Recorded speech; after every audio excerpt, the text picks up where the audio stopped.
কবে আসলা? এই তো স্যার 2 দিন হয়ে গেছে। কেমন আছো তুমি? স্যার আছি, ভালো আছি, আল্লাহ ভালো আছে। তবে এতদিন পরে যখন আইলা, দিয়ে দেবো স্যার, দিয়ে দেবো। আমার মাথায় আছে টোটাল 20,50,000 টাকা দেনা আমার। এবার দিয়ে দেবো, আশা করতেছি আস্তে আস্তে। আর দিতে না পারলে আইতাম না স্যার। দিয়ে দাও দিয়ে দাও, যত তাড়াতাড়ি সম্ভব দিয়ে দিলে দেখবেন তোমার নিজের কাছেই ভালো লাগতেছে। জি স্যার, জি স্যার।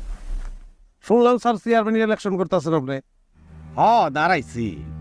জানি পাশ করতে পারবো না, কারণ আমাদের মতো মানুষের ভোট দিতে চায় না।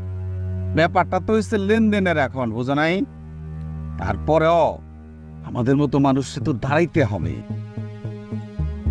স্যার কথাটা একদম ঠিক কইছেন। আপনি কত মানুষের দাঁড়াইতে হইব। স্যার আমার মনটা কইতেছে এবার আপনি পাস করবেন। আচ্ছা ঠিক আছে স্যার, আমার তো রেপুটেশন ভালো না স্যার, আপনি চিন্তাই করেন না। আমি আপনার পক্ষে বা বিপক্ষে কোনো কথাই কব না স্যার। দোয়া করেন স্যার, আসি। আসসালামু আলাইকুম।